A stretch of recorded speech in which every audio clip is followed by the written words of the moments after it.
Christine, is the remarks that you made prior to me speaking are perfect for what I'm about to talk about today. So it sets the stage beautifully. And yes, we are talking about communication. And the title of my talk is Blending in Like Wallpaper. Closer to my mouth? Learn 3 ways to ignite your communication, get heard, noticed, and recognized. So does that sound like something that you'll want to hear about today? Yeah, we don't want to blend in like wallpaper, do we? That's boring. So here's what I'd like to say to you. This is what you're going to walk away with today. In other words, I heard someone say learning objectives. Yes, I am also a trainer. So we'll call them objectives, but it's really the what's in it for me or what's in it for you. Here's what you're going to get from today. You will be able to define 3 elements of a communicated message and how they drive your personal impact. Your impact. What makes people notice you, okay?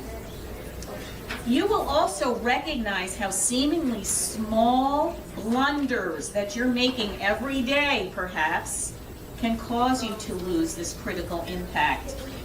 And here's the WIFM, the what's in it for me. This is really what's in it for you.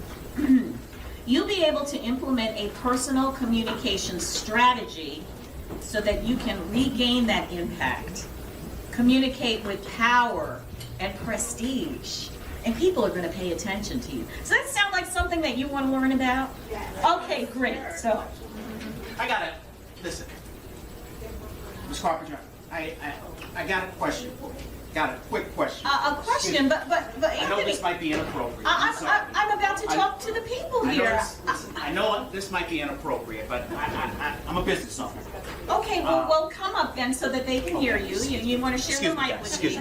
Obviously, he's got something that's very important for him to say. He's interrupting us, don't you think? Listen. Come on, come see if they can hear you. Listen, 20 years I've been in business. I think I've had a problem with communications. Okay. I mean, been in the jewelry business. You know, I Okay. make some really nice jewelry, ladies. I think better than some of you guys there too. And but I'm having an issue. I think I'm really having an issue communicating.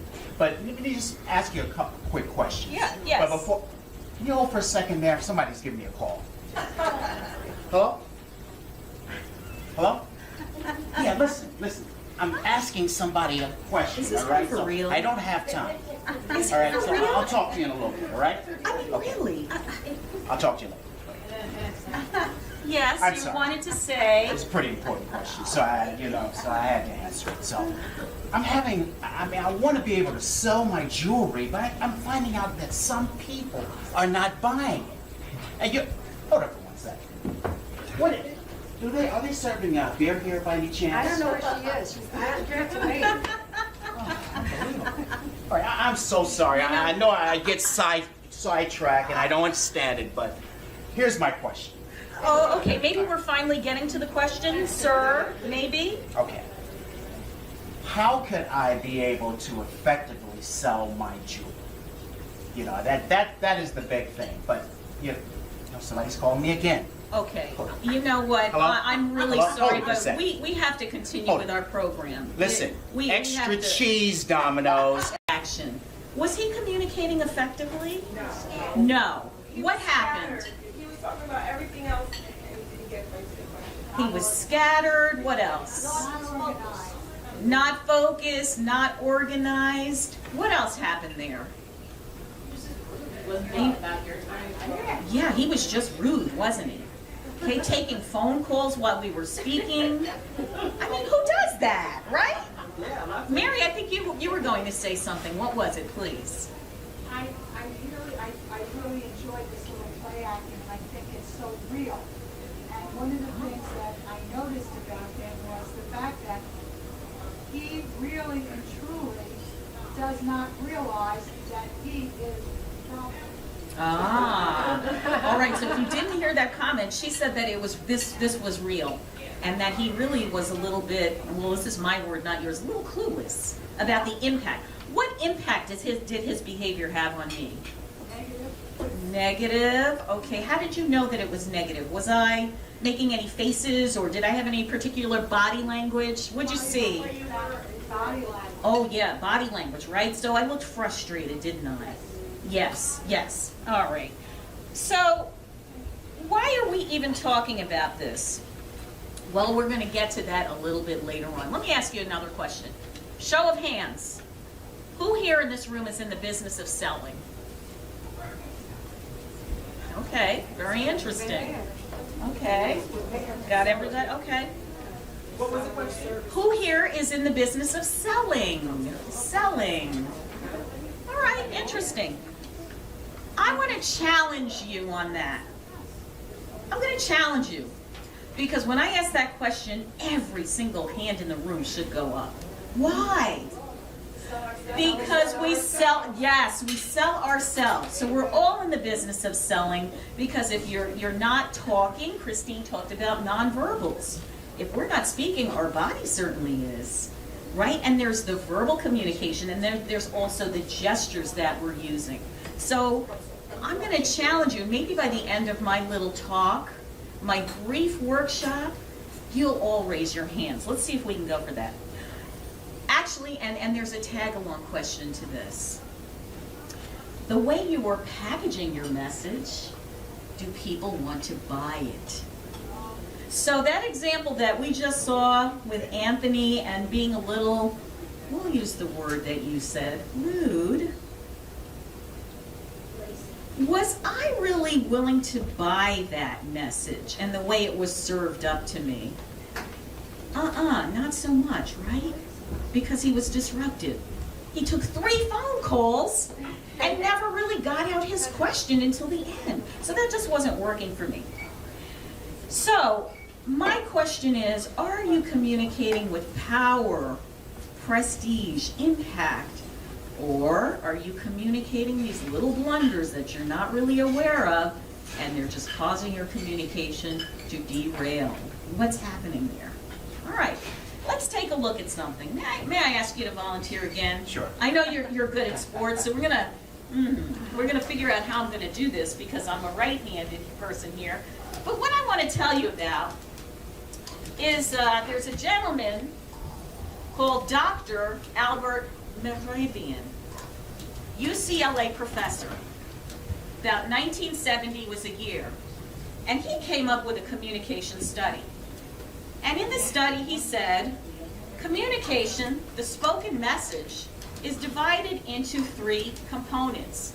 There's a visual, a verbal, and a vocal. Let me ask you something. While we were throwing the ball back and forth, where was your focus? See if I was going to drop the ball, right? So what does that say? Were you paying attention to what I was saying? Did anybody hear what Carol says she was? Mary, what were you doing? I was actually listening to you because I know the trick. You know the trick. I don't know. And focusing on what you had to say, because number one, you have to want to hear it. And I wanted to hear what you had to say. Okay, well, thank you for that. I appreciate that. Anthony, I'm going to give you the ball. All right, so if you don't believe me by that little simple demonstration, I'm going to show you some statistics. Honey, can I get you to turn around? Did you say visual? I'm going to go over that for you. Visual, verbal, and vocal. I just want to make sure I'm going to really cover that in a lot of detail for you right now. Okay. So yes, and because I was throwing the ball back and forth, we're going to repeat that. Here we go. Thank you so much. Isn't he awesome? Yeah, he deserves a hand. Thank you, Mom. Yes. So what I have here, he's not Vanna, but he's Van. What I have here is a communication pie. And these slices of the pie, they ain't made for eating, but for leading. Why? Because when you master this, you're going to be able to master effective communication. So yes, we did say there are 3 components, right? Visual, how you look. Vocal, how you sound. And verbal, what you say. So let's break those down, all right? Because I think it's important to really separate out what goes into each of these components. Now, this pie again represents the entire communicated message. And what Dr. Moravian was saying was that it breaks down into these three components. Let's start with visual. What do you think that is? What's in there? It's how you look, right? But what goes into how you look? Grooming. Grooming. So if I got up here today and I had on a stained and dirty t-shirt and it had holes, you might have certain thoughts about my talk, right? So what else? Appropriateness. Appropriateness. Say a little more about appropriateness. You have to dress for what it is that you're going after. Yes, yes. So she said you have to dress for what it is that you're going after. Yeah, because otherwise I just won't appear credible. What else? What else could go into that visual component? Yeah. How you stand and how you look at your posture Yeah. and your eye contact. Yeah. Yes. So it's how I'm standing. Am I planting my feet? Or am I slouching? Right? Could it also be my attitude? So if I'm upset, you know, just maybe had an argument with someone in the parking lot because they took my spot. Sometimes these things happen and we don't realize it and we carry them along with us so that they impact our communication. So, do we think we know what this one is pretty much visual? We pretty much identified what that is, right? Also confidence, because if you don't feel confident about the way you do look inherently, it's going to impact the way you do things. Yes, so confidence is something that is internal, yet it can bubble up and impact the external. All right, so I'd like your guesses now. This is the fun part of this. How much of this pie do you think is the visual component? In percentages. Is it 5%? Is it 90%? What do you think? You just yell your answers out. What do you think? 95? Okay, so I hear 95. 75? What else? You think it's 75? Do we have any other guesses? So don't forget that this pie does have to add up to 100%, not 150, okay? All right. Vocal. Let's take the vocal component now. That's how you sound. So what goes into that one? What do you think that is? Your tone. Your tone? Yeah. So in other words, Mary, I can say, where were you last night? Or I can say, where were you last night? Same words, right? But the tone was different. Okay. So what else? What else is it? Clarity. Clarity. So I might say, hey, did you eat? Or I might say, did you eat?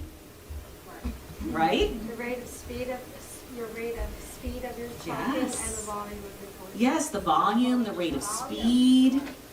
So we can either be sending out clear messages or they can be garbled messages, right? All right, so I think we identified that one pretty well as well. What percentage do you think this one is? The small piece. It's got to be smaller, right? Because I heard somewhere between 75%, so it's got to be smaller than that. What do you think? 10? The little brown piece. Okay. So if it's that little brown piece, could you quantify that? What do you think? 10. Okay. So then that leaves what then for the what you say? Very little. So let's break that apart too. The verbal component. What could that be? What does that mean to you? Is it the actual words that someone uses? I think it's how you say it, delivery. Okay. I think it's a choice of words. Choice of words.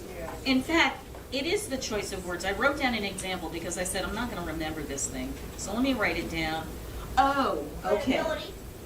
I can say, I maneuver a conveyance. Or I can say, I drive a car. Right? I maneuver a conveyance. What is that? That's British. It could be British. And the point is that if my audience is British and that's what they say, then I might want to say that, right? So that I am relating to them. Okay, yeah. Knowing your audience so you can convey the correct verbal. Knowing your audience, yes, it's so important. It's critical. Because again, what we're looking for are those little teeny mistakes that we might be making, we're not aware of, and we want to minimize that. And when you know them, you know how they prefer to communicate. For years, we was taught to teach to the level of the learner. Right. Teaching to the level of the learner, right? Think before you speak. Yeah, Think before you yeah. raise your Yeah, so I may not say I'm in the conveyance, I yes. want to share, I was taking, I don't like economics, and I was taking banking, and I had I don't remember what country, but it was Oriental. Uh-huh. And it was the big joke, because we would go to class, and not only we didn't understand the books, we didn't understand his lecture. Wow, So, you know, yeah, unfortunately, we have language barrier, this Yes. accent, yes, yes. so. And that's a good point. Regional accents might fall more in the vocal. They certainly do figure in this communication pie. Personally, I just go to pieces when I hear someone from Australia or New Zealand speak. I don't know what it is. I just love it. So It could go either way. it could go either way. Yeah, it can. It definitely can go either way. Quick story. Years ago, I was working 2 jobs to make ends meet, and I took a job as a telemarketer for Manhattan Cable. And there was a young lady there who, well, I will say she had a very interesting voice. It was very high-pitched, and some people might say she screeched. Well, let me tell you something. She was able to overcome any of that. She was the top sales rep, so I would say that was somebody who was very effective in perhaps knowing how she came across and then managing that. All right, so what's this last one here? What do we have left? Is it 10%? Is anybody adding this up?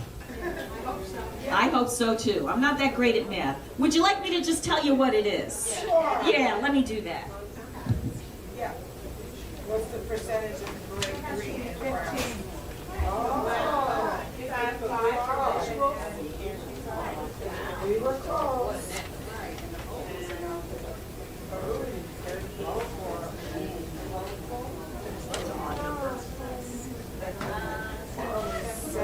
Wow. Well, we were good. We were good. All right, so I hear a lot of surprise. 55% for the visual, 38% for the vocal, and 7% for the verbal. What surprises you about these statistics? Please pardon me. The content isn't as important to people as how. Ah, so I will say, yes, sometimes the actual words are not as important as the delivery or how you show up to deliver it. Yeah, what else? What other insights are you getting? For me, it's the influence of media and images, because it's not surprising that visual is important, but when we buy into visuals more important than content and delivery, then that's a problem for me personally. Because it's not always about what you look like, but there again, there we go, saying that it's the way you look, it's the how you present yourself. So that whole physical appearance, I think again, is another reason why the media holds too much power. Well, you know, I like that you're bringing this up, and maybe the media knows that the way the human brain works is we're wired to look for information. We scan, don't we? And that's why when Anthony and I were throwing that ball back and forth, you were more likely to look at the motion and the energy of that ball rather than to hear what I was saying. So the looks part is part of it. However, I will say if I stood up here in ripped jeans and a t-shirt that was dirty, you might have some other impressions, right? Yeah, Mary, yes. I think one of the most important things that you remind me of learning about presentation is the fact that our audience, as much as we have to know about our audience, our audience has to like us. Yes. And the first meeting that we have with our audience is how we appear to them. So if you came in jeans and ripped shirt and whatever, all of a sudden, you don't respect me. That's the first thing that hits my head. Yeah. Even though your message is really wonderful. Okay? The message is the medium, and the medium is the message. And that was from days when I went to school, Marshall McLuhan. I'm older than you. So it's important both ways. Yeah. We can definitely make people listen to us by how we present ourselves, because that's the first contact. I have a question. But then what does it say about us as being intolerant of others who are different? And everybody wanting, I'm just asking the question. What does it say? Who's to say what is correct? That just because, I mean, there was a Nobel Prize winner that I heard on the radio about 5 years ago. And I was born in the Bronx. I'm raised in Westchester. And a lot of people in my family, although my father didn't speak that way, spoke, you know, how you doing, 1, 2, 3, you know, with a Bronx accent.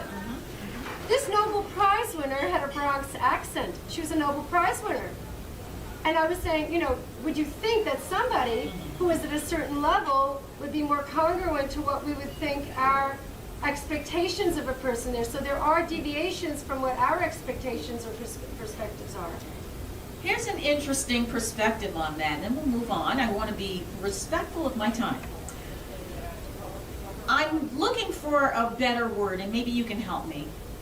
Sometimes we tend to form opinions. Okay, I just got the word. The first word is kind of judgment, but I'll say we form opinions, right? We see something, we hear something, and we may form an opinion based on what we already know about that topic, because that's what the brain does. It looks to make connections, right?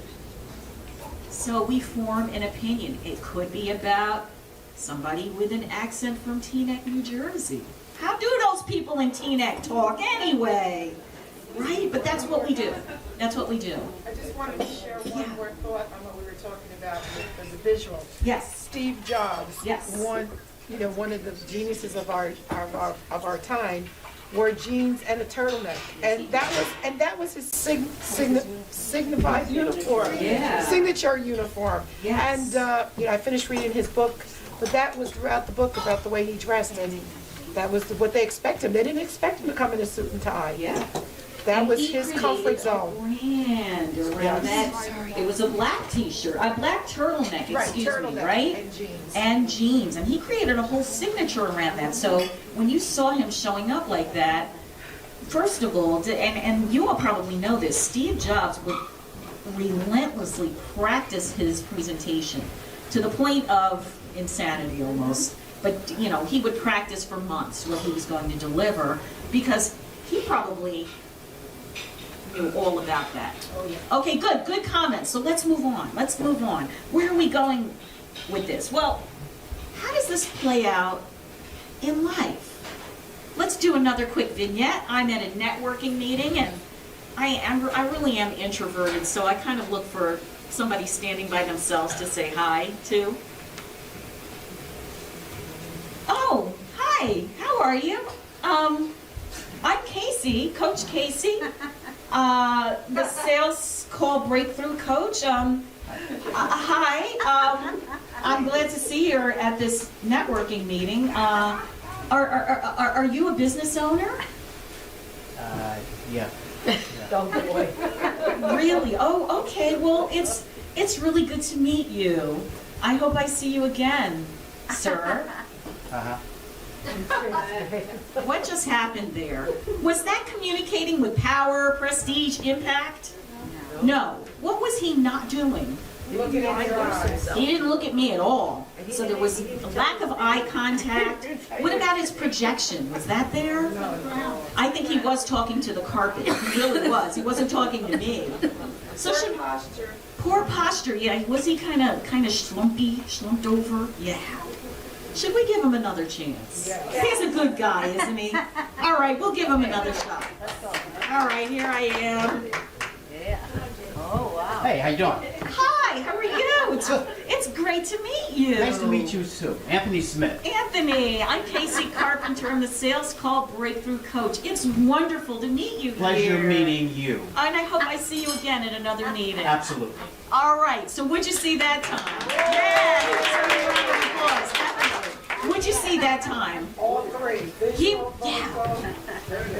really was maximizing on each pieces of this pie, wasn't he? I'm going to ask a favor. I have a handout for you. It's on the clipboard there on the table by Francine. I want to make sure that everybody gets a handout. You're the best. Thank you. That's my best friend and sister girl for life. Thank you, Francine. She came from Teaneck to be with us today. Yes. All right. Signified uniform. Yeah. Signature uniform. Yes. And, I finished reading his book, but that was throughout the book about the way he dressed, and that was what they expect him. They didn't expect him to come in a suit and tie. Yeah. That And was he his created comfort a zone. brand around Yes. that. It was a black t-shirt, a black turtleneck, excuse me, turtleneck right? and jeans. And jeans. And he created a whole signature around that. So when you saw him showing up like that, first of all, and you all probably know this, Steve Jobs would relentlessly practice his presentation to the point of insanity almost. But, he would practice for months what he was going to deliver because he probably knew all about that. Okay, good comment. So let's move on. Where are we going with this? Well, how does this play out in life? Let's do another quick vignette. I'm at a networking meeting and I really am introverted, so I kind of look for somebody standing by themselves to say hi to. Oh, hi, how are you? I'm Casey, Coach Casey, the sales call breakthrough coach. Hi, I'm glad to see you at this networking meeting. Are you a business owner? Yeah. Really? Oh, okay. Well, it's really good to meet you. I hope I see you again, sir. Uh-huh. What just happened there?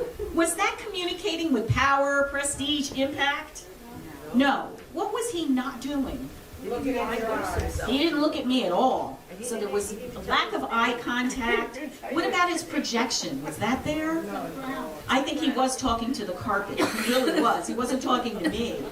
So Poor posture. poor posture. Yeah. Was he kind of slumped over? Yeah. Should we give him another chance? He's a good guy, isn't he? All right, we'll give him another shot. All right, here I am. Hey, how you doing? Hi, how are you? It's great to meet you. Nice to meet you too. Anthony Smith. Anthony, I'm Casey Carpenter. I'm the sales call breakthrough coach. It's wonderful to meet you Pleasure here. meeting you. And I hope I see you again at another meeting. Absolutely. All right, so what'd you see that time? Yeah. What'd you see that time? All three. He Visual, really was maximizing on each pieces of this pie, wasn't he? I'm going to ask a favor. I have a handout for you. It's on the clipboard there on the table by Francine. I want to make sure that everybody gets a handout. You're the best. Thank you. That's my best friend and sister girl for life. Thank you, Francine. She came from Teaneck